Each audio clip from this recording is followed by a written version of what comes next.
Bonjour à tous, bienvenue sur ma chaîne d'information. C'est un oubli scandaleux qui agite le monde du cinéma. Les Oscars n'ont pas eu un seul mot, le 2 mars 2025, pour saluer la mémoire d'Alain Delon, pourtant disparu le 18 août 2024 à l'âge de 88 ans. Le talent de la star du cinéma français avait pourtant rayonné au-delà des frontières de l'Hexagone, et le héros de La Piscine avait tourné plusieurs films aux États-Unis. Paris Match, qui s'indigne de cet oubli, avance une explication. C'est un incompréhensible oubli qui a fait bondir les cinéphiles. Lors de la 97e édition des Oscars, le 2 mars 2025, il n'y a pas eu un seul mot pour Alain Delon, disparu le 18 août 2024, à l'âge de 88 ans. La célèbre cérémonie de remise de prix, qui rassemble chaque année depuis bientôt un siècle tout le gratin d'Hollywood, a rendu de vibrants hommages au réalisateur David Lynch, à l'acteur Gene Hackman, célèbre pour son rôle dans Superman, 1978, ou à l'actrice Maggie Smith, l'inoubliable professeur McGonagall dans la saga Harry Potter. Mais rien pour Alain Delon, dont le talent a pourtant rayonné au-delà des frontières françaises.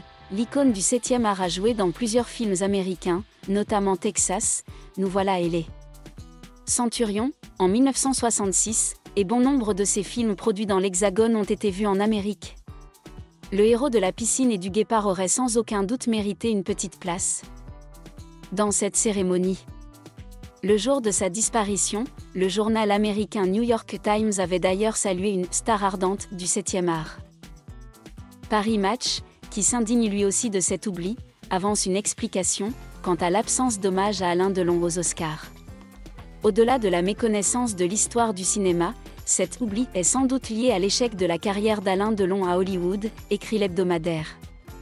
Le futur samouraï, qui, pourtant, avait pris des cours d'anglais pour être crédible de l'autre côté de l'Amérique, n'a tourné que 3 films aux États-Unis au milieu des années 1960, Les Tueurs de San Francisco, Texas, Nous voilà et Les Centurions, le temps de donner la réplique à Jacques Palance, Dean Martin ou Anthony Quinn. Que des échecs au box-office. Est-ce une raison ? Pour autant, de snober celui qui restera une icône du 7e art, d'autant plus que 2 jours plus tôt, le 28 février 2025, en France, si les Césars n'ont heureusement pas oublié Alain Delon, l'hommage était tout de même bien mince, pour la star qu'il était.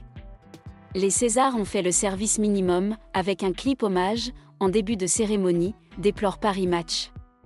Pas de prise de parole de la présidente de la cérémonie Catherine Deneuve, qui avait tourné avec lui dans Le Choc de Robin Davis en 1981, au moins, Alain Delon a eu l'honneur d'un montage séparé quand l'illustre réalisateur Bertrand Blier, lui, a été placé dans l'hommage global. Un maigre hommage ? Sous les yeux d'Anthony Delon, l'aîné d'Alain Delon, présent à l'Olympia lors de cette 50e édition des Césars.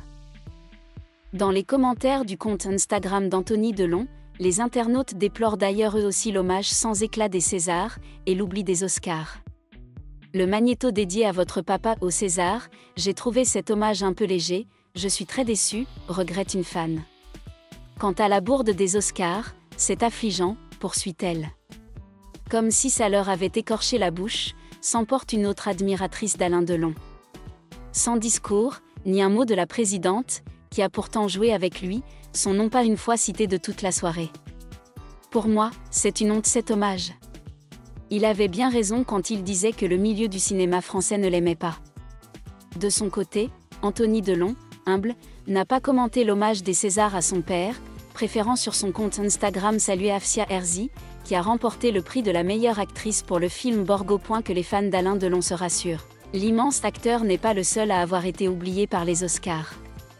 Le réalisateur Bertrand Blier, pourtant récompensé dans la catégorie meilleur film étranger en 1979 pour Préparez vos mouchoirs, Michel Trachtenberg, l'héroïne de Buffy contre les vampires et de Gossip Girl, Marisa Paredes, la star de Pedro Almodovar, Jim Abraham, qui a mis en scène le cultissime Y a-t-il un pilote dans l'avion, Tony Todd, qui a campé l'effroyable Candyman, mais aussi Shannon Doherty, dont les performances dans Beverly Hills et dans Charmed ont marqué plusieurs générations, ont aussi été zappées, détaille BFM TV. Peut-être qu'aux Oscars, il serait temps d'ouvrir un bouquin sur l'histoire du cinéma. Merci à tous d'avoir regardé ma vidéo, laissez un commentaire et n'oubliez pas de vous abonner à ma chaîne.